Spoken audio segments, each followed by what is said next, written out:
Of freedom का मतलब है स्वतंत्रता की कोटि।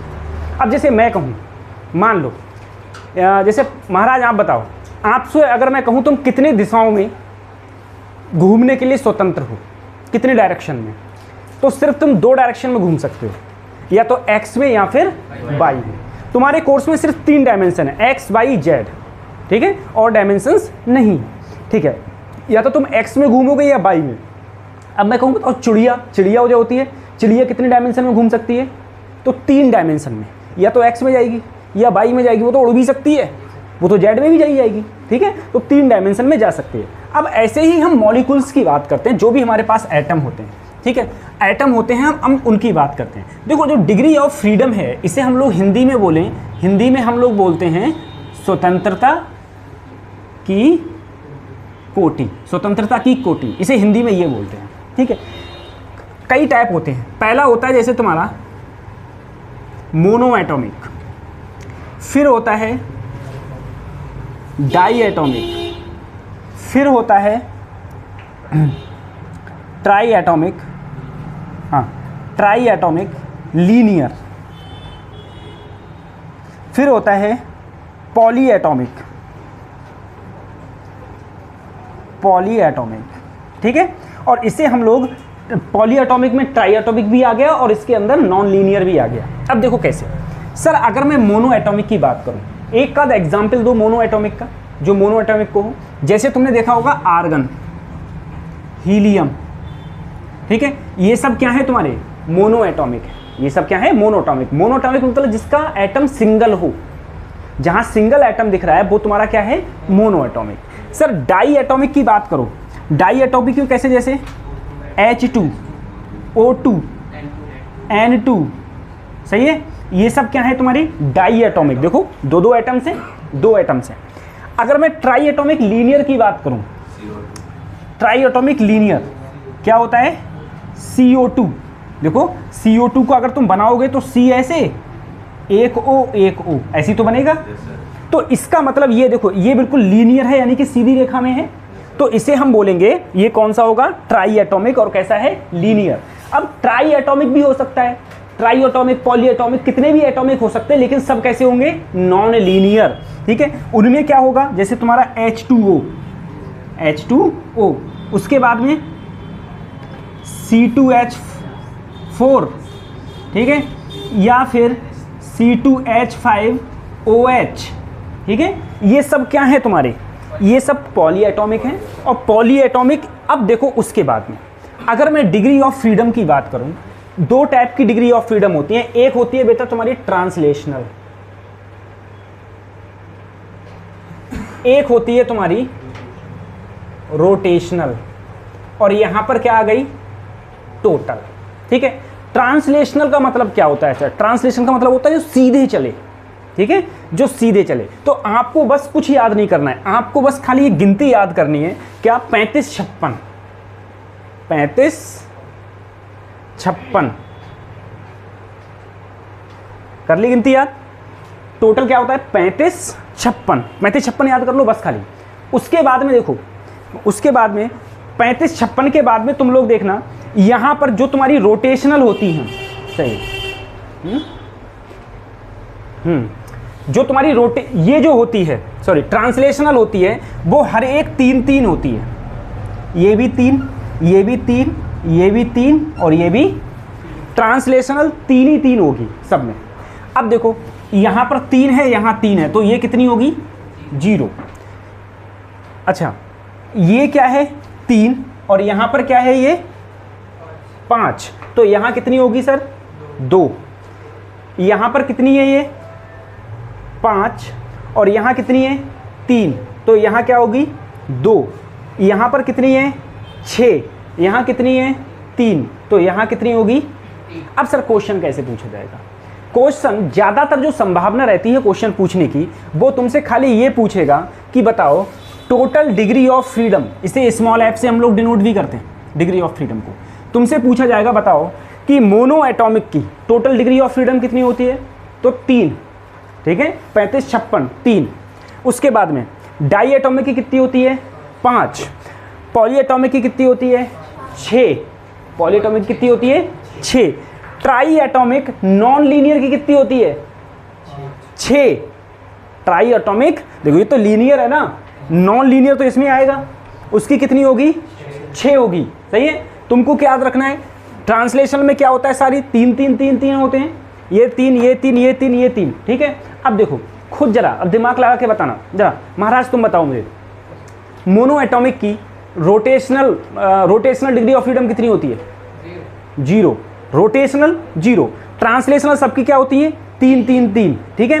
तो तुम जानते हो 35 56, मोनो में जैसे ही मैं गया ऊपर क्या है? 3। तो 3 तो किसकी होती है? ट्रांसलेशन की होती है। तो रोटेशनल की कितनी हो जाएगी? 0 हो जाएगी। ठीक है। ऐसे याद रखना है तुम लोगों को। ठीक है। अब जैसे पूछा गया ट्राई एटॉमिक की, ट्राई एटॉमिक के लिए क्या हो जाएगा? तो ट्राई एटॉमिक के लिए कितना है रोटेशनल? 2 है, या कितना हो जाएगा? 2। जल्दी से ग्राफ बनाना, इसके बहुत क्वेश्चन। जी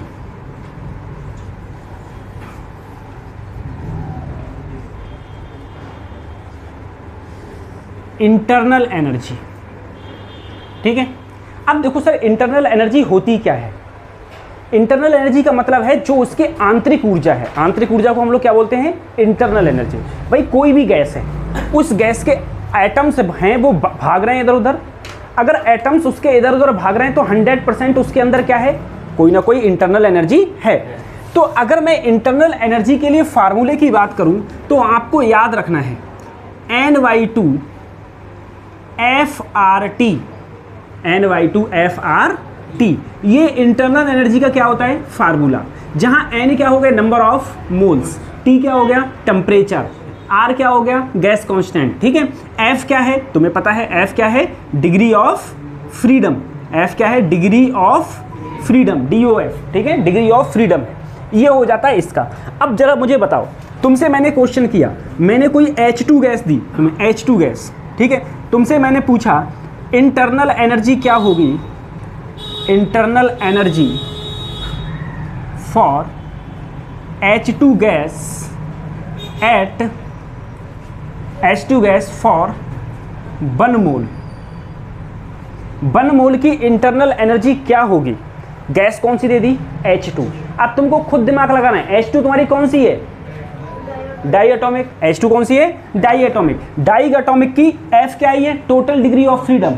डाई एटॉमिक की टोटल डिग्री ऑफ फ्रीडम कितनी होती है? 5। कितनी होती है? लो 5, 35 56। मोनो की 3, डाया की 5, ट्राई एटॉमिक लीनियर 5।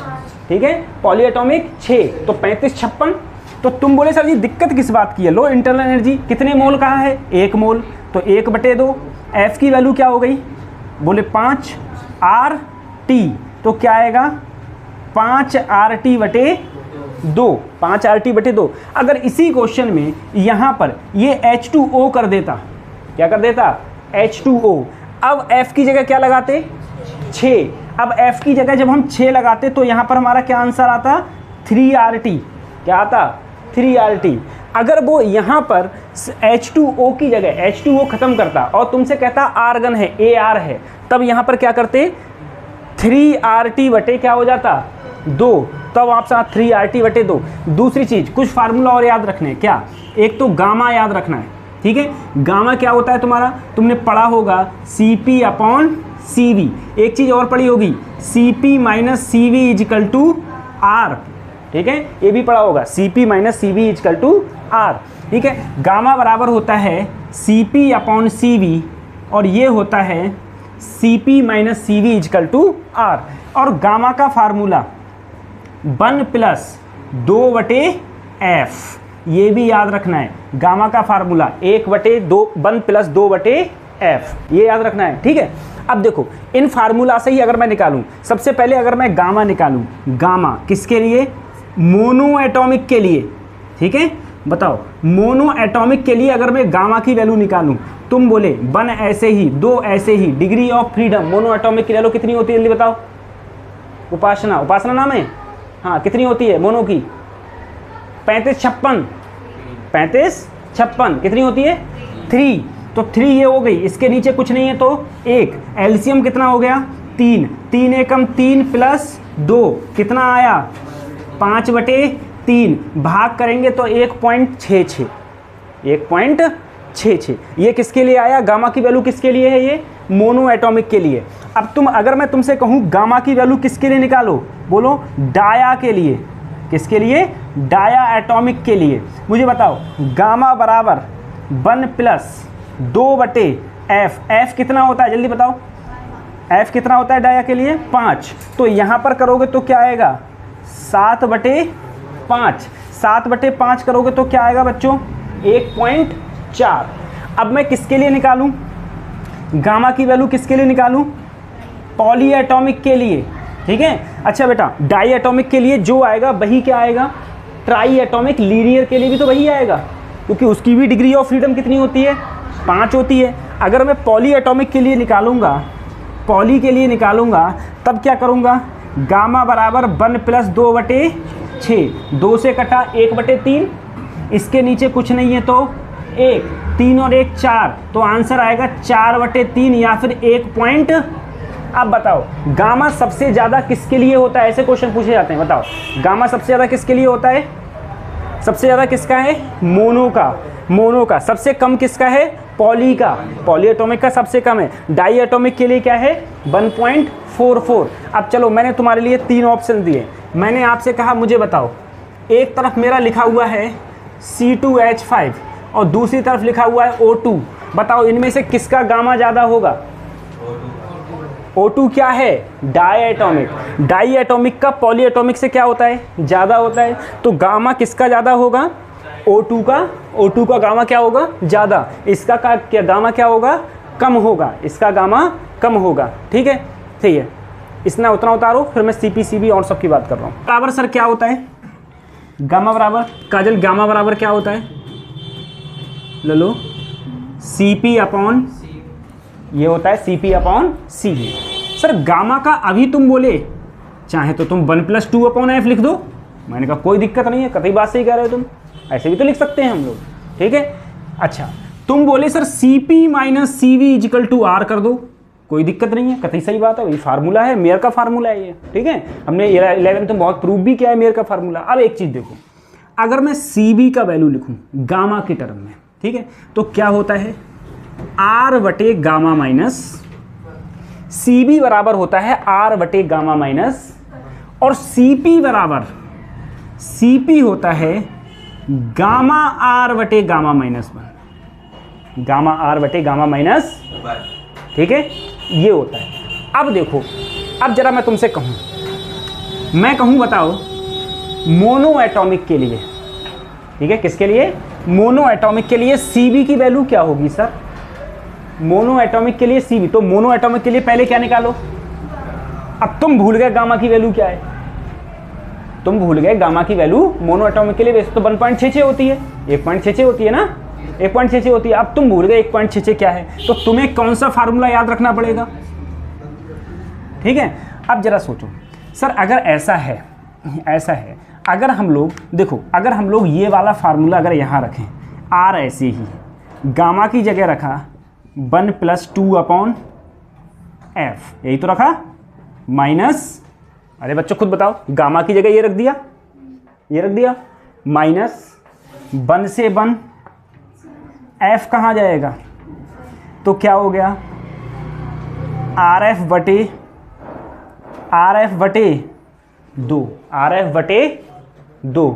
उपासना बताओ, मोनो एटॉमिक के लिए CB का मान क्या होगा? R के टर्म में बताना है। तो मोनो एटॉमिक के लिए डिग्री ऑफ फ्रीडम बोलो 3 कितनी होती है? तो क्या लिखोगे? 3R/2 कितना होगा? 3R/2। डाई एटॉमिक के लिए ले लो, कितना होगा?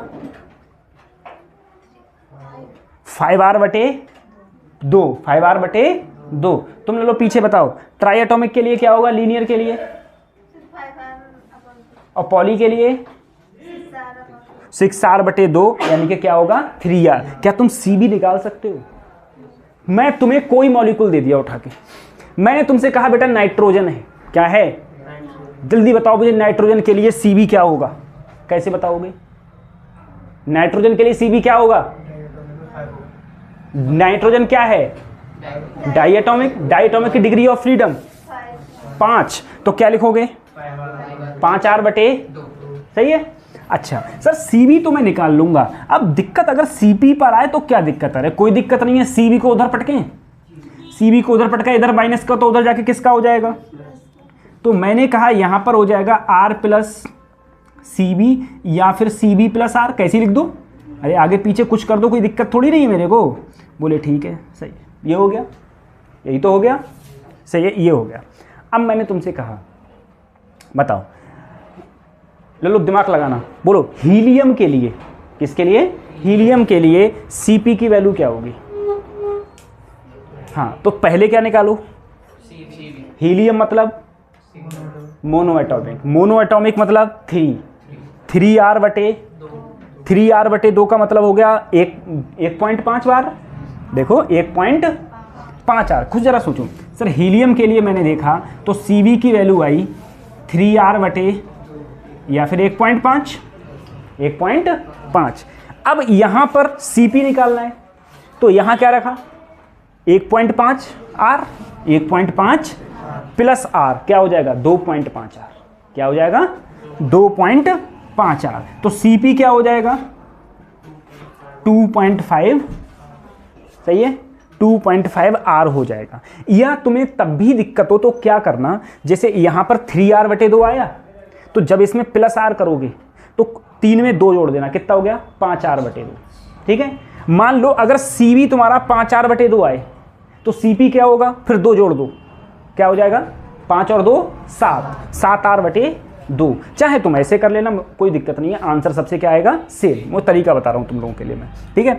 तो ऐसे, तो तुम्हारे लिए सबसे पहली चीज क्या याद रखनी है, सबसे इंपॉर्टेंट? बोलो 35, 56।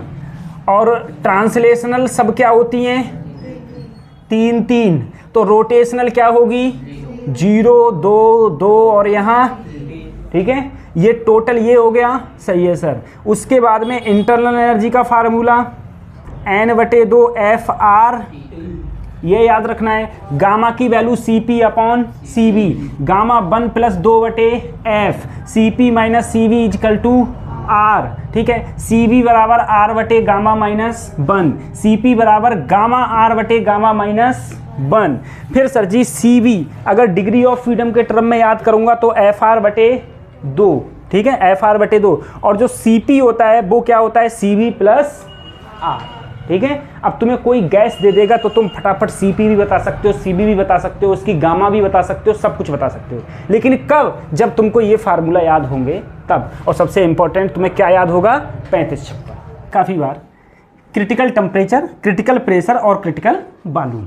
अगर मैं इसमें बात करूं, सबसे पहले समझो क्रिटिकल टेम्परेचर क्या होता है।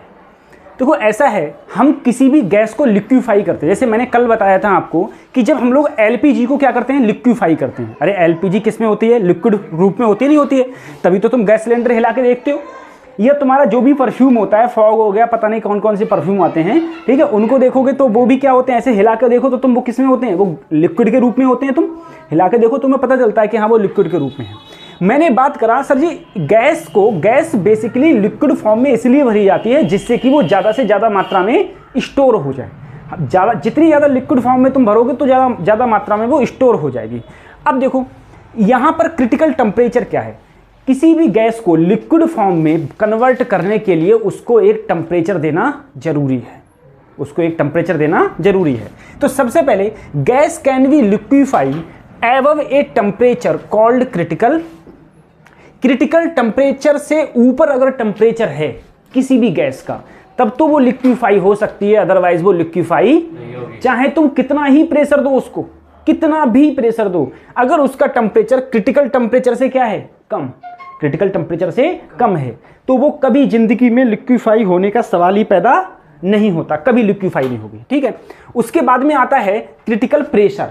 अब तुम समझो क्रिटिकल प्रेशर क्या है। क्रिटिकल प्रेशर का मतलब ये है, क्रिटिकल प्रेशर का मतलब ये है कि कोई भी गैस जो तुमने लिक्विफाई करी है क्रिटिकल टेम्परेचर से ऊपर, तो क्रिटिकल प्रेशर का मतलब है the pressure can be liquefy the gas at critical temperature. Critical temperature पर, क्रिटिकल टेम्परेचर पर किसी भी गैस को जो तुमने लिक्विफाई करी है उसका कुछ ना कुछ प्रेशर होगा, उसका कुछ ना कुछ प्रेशर होगा, तो उसे हम क्या बोलेंगे?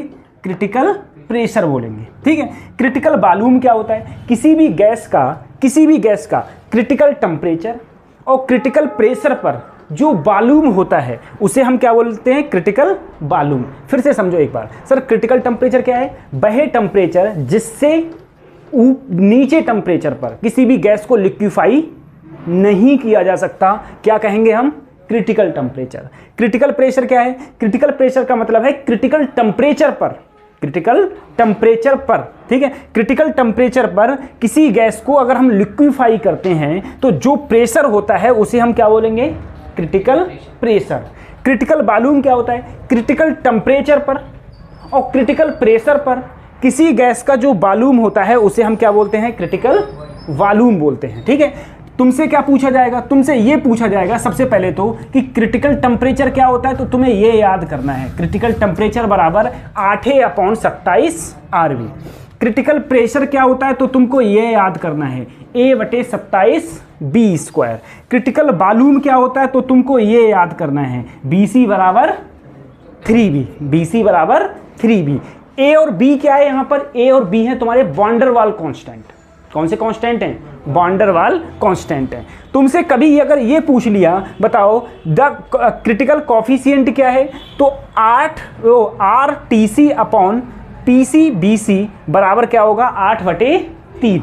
ठीक है, ये कहलाता है क्रिटिकल कॉफिशिएंट। तो तुम्हें क्रिटिकल कॉफिशिएंट याद रखना है, critical temperature, critical pressure, critical volume. एक बार फिर देखो, कोई भी गैस क्रिटिकल जिस टेम्परेचर से नीचे कभी लिक्विफाई नहीं हो सकती, ठीक है, उस टेम्परेचर को हम लोग क्या बोलेंगे? Critical temperature. क्रिटिकल टेम्परेचर पर किसी गैस को जब हम लिक्विफाई करते हैं तो जो प्रेशर रिक्वायरमेंट होता है उसे क्या बोलेंगे? Critical pressure. क्रिटिकल टेम्परेचर और क्रिटिकल प्रेशर पर किसी भी गैस का जो वॉल्यूम होता है उसे हम क्या बोलते हैं? Critical volume. और RTC/PCBC बराबर 8/3, ये क्या कहलाता है? Critical coefficient. ठीक है, तुमसे पूछा जाएगा टीसी की वैल्यू, 4 ऑप्शन दे रखे होंगे। तुमसे पूछा जाएगा क्रिटिकल प्रेशर, 4 ऑप्शन दे रखे होंगे। तुमसे पूछा जाएगा क्रिटिकल वॉल्यूम, 4 ऑप्शन दे रखे होंगे। बात समझ में आ रही है? और तुम्हें उसमें से कोई एक करेक्ट करना है जो इनमें से कोई एक दे रखा होगा। नोट डाउन करो फटाफट। कर लिया नोट डाउन? पूरा कर लिया? ठीक है, फिर अगले वाले।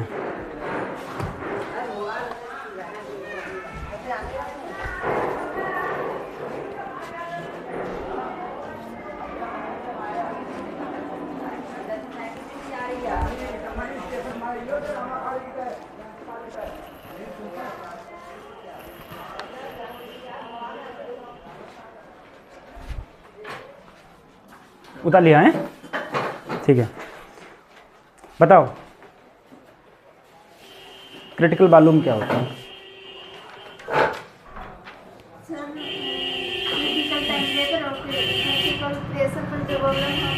हाँ, उसे क्या बोलते हैं? Critical volume. कुछ एक आध क्वेश्चन है जो तुम लोगों को पता होना चाहिए।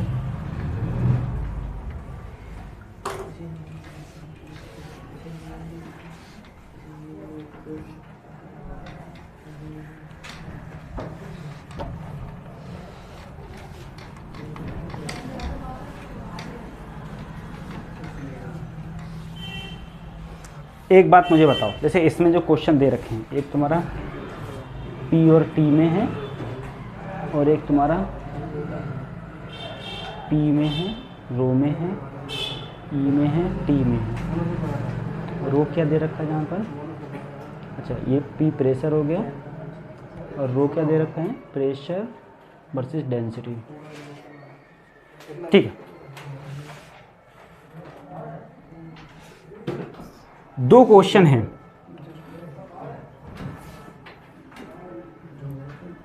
P और रो, P और T।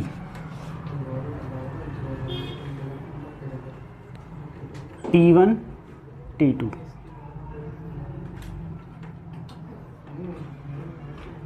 B1 B2। ठीक,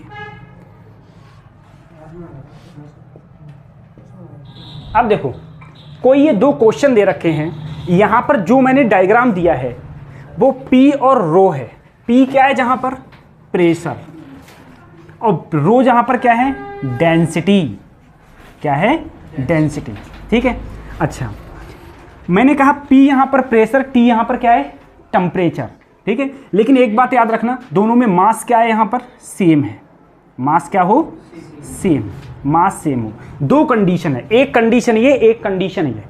तुम्हें सबसे पहले इस वाले में बताना है कि कौन सा ज़्यादा होगा, कौन सा कम होगा, या बराबर होंगे। ऐसे ही वॉल्यूम में बताना है कौन सा ज़्यादा होगा, कौन सा कम, या फिर बराबर होंगे। अब सर ऐसे क्वेश्चनों को हम लोग कैसे करें? हमारे तो यही समझ में नहीं आता है किसी कंडीशन पे। तो देखो, कोई दिक्कत वाली बात नहीं है। मुझे बताओ, डेंसिटी, घनत्व बराबर क्या होता है? मास अपॉन, यही तो होता है। घनत्व बराबर क्या होता है? Mass upon volume. तुम्हें पता है अगर मास सेम है, इसका मतलब मैं डेंसिटी की जगह 1/b भी लिख सकता हूँ। देखो, मास क्या हो? सेम। मास सेम हो तो डेंसिटी की जगह क्या लिख सकता हूँ मैं? 1/b। 1/b। ये तुम्हारा T1 और ये तुम्हारा T2। फार्मूला हमको नहीं समझ में आ रहा है सर। PV बराबर क्या होता है? nRT। यहाँ पर क्या है? प्रेशर। अब जरा सोचो, P ऐसे ही रहने दिया, B को मैं उधर ले गया।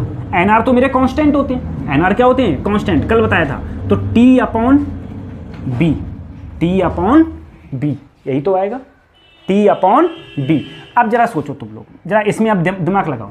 मुझे बताओ, प्रेशर मेरा क्या हो रहा है? बढ़ रहा है। और यहाँ पर क्या है? 1/B। मैंने क्या किया? एक स्ट्रेट लाइन डाल दी। कल आपने ये भी बताया था सर, स्ट्रेट लाइन डाल दी। स्ट्रेट लाइन डाल दी तो यहाँ पर इस पूरे पर क्या कांस्टेंट है? 1/B क्या है? अगर 1/B कांस्टेंट है तो 1/B कांस्टेंट है, उसे खत्म कर दूं मैं। उसे क्या कर दिया? तो इसका मतलब प्रेशर ज़्यादा तो टेम्परेचर भी। अब जरा सोचो, इनमें से किसका प्रेशर ज़्यादा होगा? T1 का कि T2 का? T1 का। देखो, T1 का प्रेशर, तो 100% जिसका प्रेशर ज़्यादा उसका टेम्परेचर भी क्या होगा? सर अगला वाला बता दो, ये वाला फिर दोबारा फिर बताना, समझ में कम आया है तो। देखो, कुछ नहीं, जिस पर तुम चाहो उस पर स्ट्रेट लाइन डालो। ठीक है, जैसे यहाँ टेम्परेचर है, एक स्ट्रेट लाइन डाल दी। कल बताया था मैंने, PV बराबर उपासना क्या होता है? nRT। nR क्या है? कांस्टेंट। nR क्या है? nR कांस्टेंट है, गायब कर दिया। इस लाइन पर क्या कांस्टेंट है? T। अरे देखो, कांस्टेंट किस पर होता है? जिस पर स्ट्रेट लाइन होती है, कल बताया था। तो TB क्या है? गायब कर दिया। यहाँ पर कांस्टेंट ही तो है। मैंने क्या किया? P ऐसे ही रहने दिया, तो यहाँ पर क्या आया? ये 1/, या फिर मैं ये कहूँ, अगर P बढ़ेगा तो B क्या होगा? कम होगा। अब जरा सोचो, सर P बढ़ेगा तो B ज़्यादा। मैंने ऐसे यहीं पर तो ऐसे खींचा, यहाँ पर बताओ, यहाँ 1 है तो यहाँ मैंने क्या माना? P1। यहाँ 2 है तो इसे मैंने क्या माना? कौन सा ज़्यादा है? बोलो। P1 ज़्यादा है किससे? और तुम क्या बोले? P ज़्यादा तो B कम, P ज़्यादा तो B, और P कम तो B। तो यहाँ पर क्या है? P ज़्यादा, P ज़्यादा, P1 ज़्यादा तो B1 कम, और ज़्यादा कौन होगा? तो इसमें से कौन ज़्यादा है? B2 ज़्यादा है, और B1 क्या है? कम। कल की तरह है, बिल्कुल कल की तरह। कल के यही तो था पूरा, बिल्कुल ऐसे ही। First law of thermodynamics, thermodynamics का प्रथम नियम। अब फर्स्ट लॉ ऑफ थर्मोडायनेमिक्स क्या कहता है? चुपचाप हम एक बात जानते हैं, डेल्टा Q बराबर delta U plus delta W। आज समझ में आ रही है? डेल्टा Q बराबर delta U plus delta W। सही है। अब जैसे ले लो, आपके पापा ने, आपके घर वालों ने मान लो आपको 100 रुपये दिए। ठीक है, 100 रुपये दिए तो उन्होंने हीट दी। रुपए दिए का मतलब हीट दी, तो इसे हम क्या कहते हैं? Given heat. Given heat. ठीक है, गिवन हीट। 100 रुपये दिए, तुमने क्या किया? 40 रुपये का काम किया। W क्या होता है? Work done. तो ये क्या होता है बेटा? Work done. यानी कि 40 रुपए का तुम कोई चीज़ खरीद के लाने के लिए कहा था, तो तुम 40 रुपए का तुम कोई चीज़ खरीद ली। बाकी कितने बचे? 60 कहाँ गए? तुम्हारी पॉकेट जेब में, यानी कि ये तुम्हारी क्या हो गई? Internal energy. तुम्हारी ये इंटरनल एनर्जी हो गई, यानी कि तुम्हारी जेब में इतनी अब इंटरनल एनर्जी है। ठीक है, तो डेल्टा क्यू बराबर delta U plus delta W. ये फर्स्ट लॉ ऑफ थर्मोडायनेमिक्स ने कहा कि तुम किसी भी चीज़ को जितनी हीट दोगे वो जितना वर्क डन करेगा, फिर जो बचेगी वो किस में कन्वर्ट हो जाएगी? तुम्हारी इंटरनल हीट में कन्वर्ट हो जाएगी। अगर देखो अब मैं कुछ करूं, अगर मान लो कहीं पर ऐसे लिखा हुआ है तो कोई दिक्कत थोड़ी नहीं है, इसे उन्होंने इधर उठा के पटक दिया, तो delta Q minus delta W. ठीक है, एक फार्मूला है जो हमेशा याद रखना, भूल मत जाना, डेल्टा यू। क्या है delta U? Internal energy. Internal energy का फार्मूला याद रखना, एन सी बी डेल्टा। ठीक है, सी बी पता है ना, सी बी पता है। ठीक है, N C B delta T. Delta U का फार्मूला हमेशा याद रखना, डेल्टा यू बराबर होता है N C B delta T. ठीक है, अब सर मैं सी बी के लिए मैं लिखना चाहूँगा एन। सी बी मेरा था क्या? आर अपॉन गामा माइनस 1, और यहाँ पर डेल्टा ऐसे भी तो लिख सकता हूँ। ठीक है, देखो सी बी की जगह क्या कर दिया? आर अपॉन गामा माइनस, सही है, आर अपॉन गामा माइनस 1। तो मैं ऐसे भी इसको लिख सकता हूँ। तो ये सबसे ज़्यादा इम्पोर्टेंट ये फार्मूला, पहली चीज़ ये फार्मूला इंपॉर्टेंट है। दूसरा ये वाला फार्मूला कि डेल्टा यू बराबर N C B delta T, हर जगह ये यूज़ होगा, डेल्टा यू बराबर N C B delta T, delta U बराबर N C B delta T. ठीक है, इसको थर्मल जल्दी बोलो, क्या कांस्टेंट होगा? टेम्परेचर। और इससे पहले टेम्परेचर कौन से लॉ में, कौन से लॉ में टेम्परेचर कांस्टेंट होता था? बॉयल्स लॉ में टेम्परेचर। लॉ कौन सा था? बॉयल्स। प्रोसेस कौन सा है? आइसोथर्मल प्रोसेस है, आइसोथर्मल। ठीक है sir, temperature constant. Temperature constant, अरे sir ji PV equal to तो क्या होता है? अगर टेम्परेचर ही कांस्टेंट तो पीवीवी। क्या ये मैं बॉयल्स लॉ में लिखवा चुका हूँ? बॉयल्स लॉ में क्या मैं ये लिखवा सकता हूँ? लिखवा चुका हूँ P1 B1 बराबर P2। क्या मैं सर ग्राफ भी बनवा चुका हूँ? अरे ग्राफ भी मैंने बनवाए थे बॉयल्स लॉ में। अगर ग्राफ में ले लो, यहाँ P हो यहाँ T हो, कौन सा ग्राफ बनेगा? उपासना बता देगी जल्दी से, कौन सा ग्राफ बनेगा? इसमें क्या कांस्टेंट है? टेम्परेचर। क्या इन दोनों में टेम्परेचर दिख रहा है? दिख रहा है। अगर टेम्परेचर दिख रहा है तो टेम्परेचर पे क्या डाल दो? Straight line. क्या डाल दो? Straight line. लेकिन अगर मैंने एक तरफ P और एक तरफ, तो PV क्या है? P बड़ा तो B कम, और P कम तो B। ऐसा कब बन सकता है? क्या ऐसे ग्राफ बनेगा? ऐसी तो बनेगा। तो पहला प्रोसेस कौन सा है? आइसोथर्मल। कौन सा है? आइसोथर्मल। आइसोथर्मल प्रोसेस का मतलब ही क्या हो गया तुम्हारा? आइसोथर्मल प्रोसेस का मतलब हो गया टेम्परेचर तुम्हारा क्या रहेगा? कांस्टेंट। उसके बाद में देखो अगला process, isobaric process. Isobaric, isobaric में क्या कांस्टेंट रहता है बच्चों? प्रेशर कांस्टेंट रहता है। क्या रहता है? Pressure constant. प्रेशर इससे पहले किस में कांस्टेंट रहता था? बोलो, प्रेशर किस में कांस्टेंट रहता है? चार्ल्स में। ला कौन सा है? चार्ल्स। प्रोसेस कौन सा है? आइसोबैरिक। सर जी अगर प्रेशर कांस्टेंट है, तुम बोले पीवी बराबर एनआरटी, प्रेशर कांस्टेंट खत्म करो, एनआरवी खत्म करो, B directly proportional to T, B directly proportional to. अब इसके ग्राफ बनाऊं क्या मैं? सब किस में बना चुका हूं मैं? चार्ल्स में। किस में बना चुका हूं? चार्ल्स में। आइसोबैरिक के बाद में आता है isochoric. Isochoric process. Sir isochoric, choric में क्या कांस्टेंट होता है पता है? वॉल्यूम। क्या कांस्टेंट होता है? प्रोसेस में आइसोकोरिक है तो ला में कौन सा है? गैलूसेक या फिर प्रेशर ला, या फिर प्रेशर ला। अगर सर जी वॉल्यूम कांस्टेंट, तुम बोले पीवी बराबर क्या होता है? सर एनआरवी कांस्टेंट, वॉल्यूम भी कांस्टेंट, तो पी डायरेक्टली प्रोपोर्शनल किसके होगा? बात समझ में आ रही है? डायरेक्टली प्रोपोर्शनल किसके होगा? P directly proportional to T. ठीक है, उसके बाद में कौन सा प्रोसेस होता है? Adiabatic process. ठीक है, ये तो उतार लिया था, ठीक है। उसके बाद हम बात करते हैं एडियाबैटिक प्रोसेस। एडियाबैटिक ये थोड़ा तुम्हारे लिए नया है, ये इससे पहले नहीं हमने बताया है। एडियाबैटिक प्रोसेस का मतलब होता है बेटा इसके अंदर हीट एक्सचेंज नहीं होती, हीट एक्सचेंज नहीं होती। अगर हीट ना तो तुम दे सकते हो और ना ही हीट तुम ले सकते हो, ठीक है, इसमें हीट एक्सचेंज नहीं होती। अब हीट एक्सचेंज किस में नहीं होती है? हीट एक्सचेंज जैसे मैंने तुमसे कहा, अगर तुम एक प्रोसेस देखो, जैसे तुम्हारा वही जो मिल्टन की बोतल आती है उसमें तुम गर्म पानी डालो तो वो गर्म रहे, लेकिन हमेशा तो नहीं रहता है ना। मतलब हीट एक्सचेंज होती है लेकिन इतनी कम मात्रा में होती है कि उसे हम लगभग क्या मानते हैं, कौन सा प्रोसेस मानते हैं हम लोग उसे?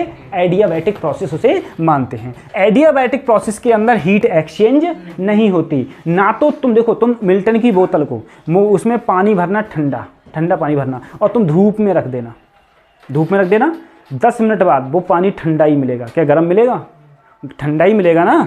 क्यों? क्योंकि उसमें बाहर वाली हीट अंदर नहीं जाई। अभी तुम प्लास्टिक की बोतल ले जाके रख देना, ठीक है, तो ठंडा पानी कैसे बदल जाएगा?